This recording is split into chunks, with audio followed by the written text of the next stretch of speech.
अस्सलाम वालेकुम, welcome to my channel एमन वॉइस। और तमाम वीडियोस और अपडेट्स के लिए एमन वॉइस को सब्सक्राइब करके बेल नोटिफिकेशन को ऑन कर दें। जो लोग मुझसे अपने हॉरर वाक़ये शेयर करना चाहते हैं तो ये मेरे इंस्टाग्राम आईडी है जो आपको स्क्रीन पर दिख रही होगी, तो आप लोग मुझे डीएम कर अपनी स्टोरीज बता सकते हैं।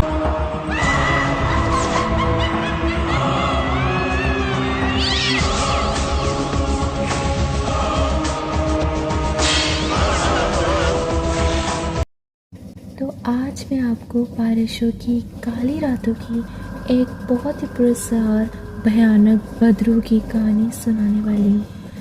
तो आइए सुनते हैं। जब बारिश हो रही थी तो अक्सर अपना बिस्तर उठाकर छत पर सोने चला जाता था, क्योंकि इसमें सोने का मज़ा ही कुछ और था। और गर्मियों की रात थी जब घर वाले छत पर सो रहे थे। अचानक रात को बारिश होने लगी तो सारे अपनी चादरें तकिए संभाले नीचे भागे, मगर मेरी आदत थी कि मैं नीचे की चटाई अपने ऊपर डालकर सोता रहता जब तक बारिश जोर न पकड़ लेती, क्योंकि मुझे ऐसे सोना बहुत अच्छा लगता था। इस रात भी सारे घर वाले नीचे चले गए और मैं अकेला चटाई डाले सोता रहा। गनूदगी में था कि अचानक मुझे तो बिल्लियों की जोर से लड़ने की आवाज़ें आने लगी। लड़ते हुए इनकी आवाज़ें बहुत बुरी लग रही थी। वो लड़ते हुए छत की चारों दीवारी पर दौड़ रही थी और इतनी भयानक आवाज़ें थी कि मैं आपको लफ्ज़ों में बता नहीं सकता। इनके रोने की आवाज़ें सुनकर मैं बेचैनी में जाग गया। पहले सोचा कि कोई जूता उठाकर इनको भगा दूं, मगर सोचा कि मैं अंधेरे में जूता कहाँ ढूंढता फिरूंगा। थोड़ी देर बाद खुद ही लड़कर थक जाएंगी तो चले जाएंगी। अचानक खामोशी हो गई। मैं दोबारा गनूदगी में चला गया था। तभी एक बिल्ली की जोरदार चीख मेरी चारपाई के ऐन नीचे से आई और मैं उछल पड़ा। खुद को पुरसकून करते करते थोड़ी देर बाद दोबारा नींद में चला गया। आँख तब खुली जब बिल्ली के गुर्राने की आवाज़ में मैंने अपनी चारपाई के सीधी तरफ से महसूस की। उसकी गुर्राहट मेरी छत पर फैल रही थी। मैंने आहिस्ता आहिस्ता अपना हाथ जूते की तरफ बढ़ाया और उसको मारने के लिए उठा।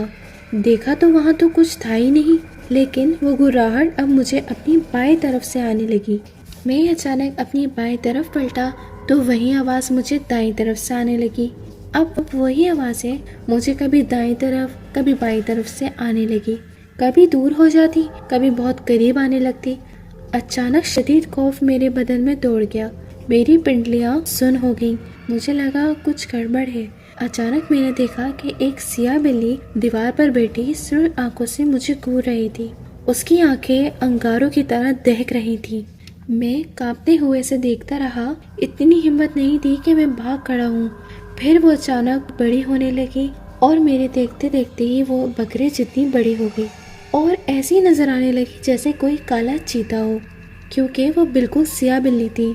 फिर अचानक उसने ऐसी पोजीशन की कि वो दीवार पर मुझ पर छलांग लगाने वाली ही हो।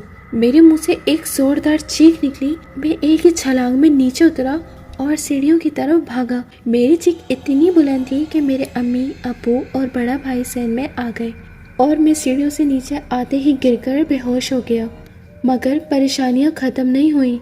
कुछ दिनों तक मुझे डरावनी ख्वाब आते रहे। मुझे वही बिल्ली नजर आती जो कभी मेरे नरखे पर दांत गाड़े हुई है, कभी वो मेरा खून पी रही है। मैं नींद में चीखता चिल्लाता। फिर मुझे ख्वाब में भयानक लोग दिखाई देते। किसी का सर नहीं होता, किसी का गोश्त लटक रहा हो, आंखों की जगह काले सुर्ख गड्ढे होते, बाजू कटे होते। मैं बीमार रहने लगा, कमजोर होता गया। डर के मारे मैं घर से बाहर भी नहीं जाता। फिर मौलवी साहब दम करने आते, मुझे पानी पिलाया जाता। मेरे वालिद हर वक्त मुझ पर सूरह यासीन पढ़ पढ़ कर फूंकते रहते। थोड़ा बेहतर मैं हो जाता, मगर वही हालत दोबारा से होना शुरू हो जाती। बैठे बैठे चीख मारकर बेहोश हो जाता। एक रोज़ मैं बैठा पढ़ रहा था कि किसी काम से कमरे में अपनी अम्मी के पास गया। मुझे एकदम डर सा लगा था। मैं अपनी अम्मी के पास गया और वो मुझ पर कुछ पढ़कर फूंकते। मेरी अम्मी मेरी तरफ पीठ किए अलमारी खोले कपड़े तय कर रही थी। मैंने अम्मी को पुकारा, मगर उन्होंने मुझे जवाब ही नहीं दिया। मैं उनके करीब गया और उनको आवाज़ दी तो उन्होंने मुझे मुड़कर देखा, मगर वो मेरी वालदा नहीं थी। वो खौफनाक शक्ल की औरत थी जिसका रंग तांबे जैसा था।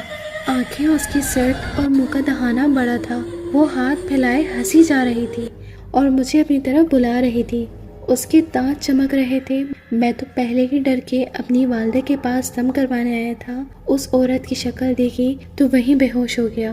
جب بے ہوش ہوا تو مولوی صاحب میرے سرہانے بیٹھے کچھ پڑھ رہے تھے۔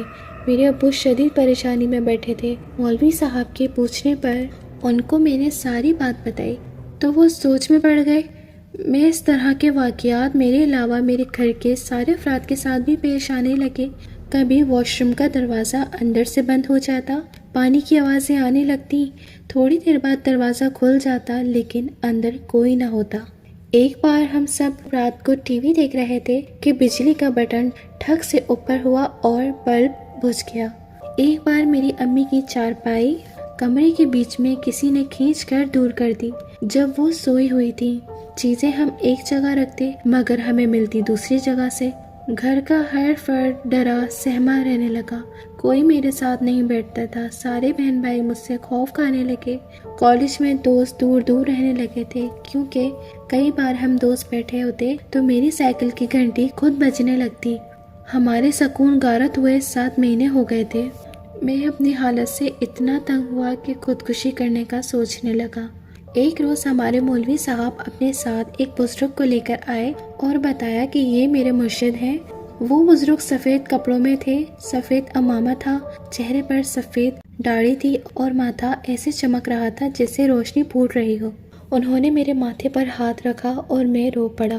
میرے والد صاحب نے سارا واقعات ان کو بتایا اور سکون سے بیٹھے سن رہے تھے۔ ان کے ہونٹوں پر ایسی مسکراہٹ تھی اور اتنا سکون تھا اور چہرے پر اتنا نور تھا کہ دل کرتا تھا کہ ان کو دیکھتے ہی رہیں۔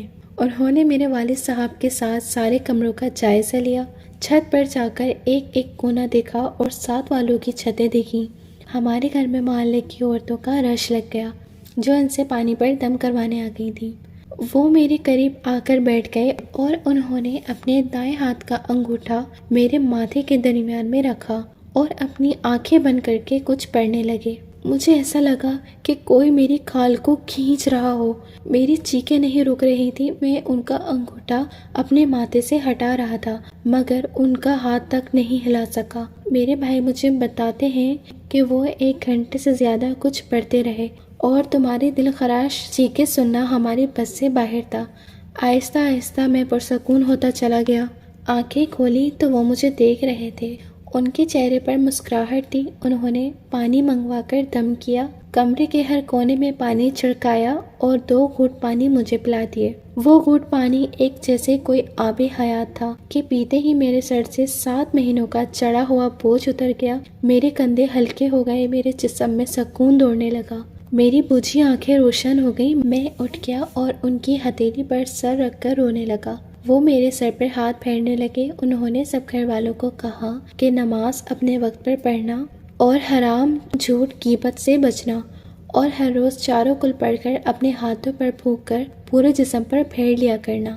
کوئی بلا قریب نہیں آئے گی، اور جو آئی تھی وہ میں باندھ کر اپنے ساتھ لے جا رہا ہوں۔ اللہ اس گھر کی حفاظت کرے۔ اور پھر وہ چلے گئے۔ جنہوں نے ابھی تک ہمارے چینل کو سبسکرائب نہیں کیا تو وہ کائنڈلی ہمارے چینل کو سبسکرائب کر کے بیل نوٹیفیکیشن کو آن کر دیں۔ ملتے ہیں کسی اور ہارر سٹوری کے ساتھ، تو ہمارے ساتھ جڑے رہیے اور اپنا بہت سا خیال رکھیں اور مجھے بھی دعاؤں میں یاد رکھیے گا۔ So stay tune. اللہ حافظ۔